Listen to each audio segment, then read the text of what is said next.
Hi. So I'm the donor whisperer, otherwise known as Rachel, and I want to talk to you about breaking the silos. I was quite encouraged, well, not encouraged, because it's a horrible problem, but I was encouraged to see that a lot of you were thinking and moaning about this due to all the post-it notes on the wall. So I hope this might help you. So we're all change makers, and in my head I see us as Ripley fighting this horrible, inhumane alien force, and that excites me. But we all have stuff in our way, and usually, unfortunately, that stuff that is in our way, our frustrations that we have with campaigns, are often internal in our own organisations. And the most frequently quoted one, it seems to me, is the silo. But also, sometimes we just can't convince others, particularly management or people in other departments who don't understand campaigning, or sometimes the campaigning department itself. We can't convince them of something that we want to do. So, being a consultant, I immediately ask myself, why is this?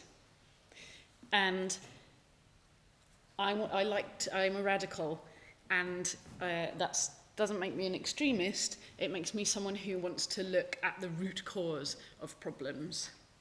So let's explore what the root cause is.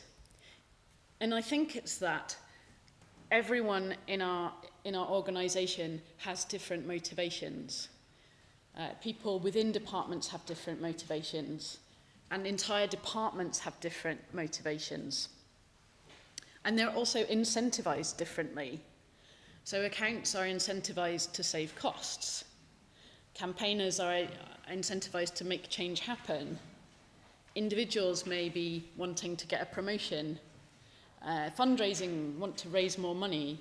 And some of us just want to keep our jobs. I think another thing that gets in our way, that's like a root cause of these problems, is that different departments just use really different language to talk about the same thing. Or they use the same language to talk about different things. And that stops us working together well. A further and even greater problem is that when you try and open up a plain conversation about these exact issues, often the factors that are in play will cause resistance. So I once tried to open up a conversation about emotions with someone I was working with, and they said, let's keep this professional, please. And I thought, since when did being professional be about not having any emotions? We're human, and emotions, that's what makes us all tick. So that didn't go down very well, and I thought, well, if I can't talk with people openly about the root of problems, what can I do? And I would like to suggest that part of the answer, although it's slightly malformed, and part of me doing this talk is to think out loud, is to play some games. And because I'm a huge fan of board games, this is wonderful. Now, why am I suddenly talking about board games, you might ask yourself? Well, in social anthropology, they talk about liminal zones. And these are spaces in a culture that are safe for people to take on new roles. We take off our status or our particular identity, and we can experiment with new ways of doing things. The usual rules in society don't apply. So liminal zones are great. In English culture, perfect example of a liminal zone is the pub, where the manager and the worker are suddenly equal.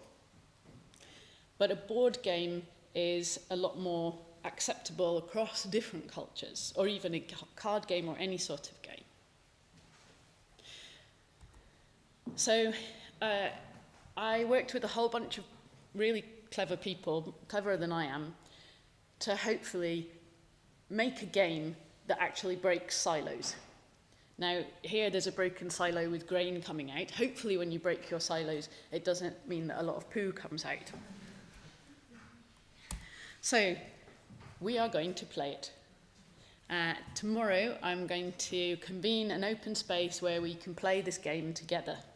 And it will be fun, and you might learn something. You will almost certainly laugh, and maybe there'll be something that you can take back to your organisation to see if you can actually start having conversations, the same kind of conversations that you will have playing this game about what really matters and how we can work together and where we're all going. So if you want to talk board games or making change, then please follow me on Twitter or send me an email.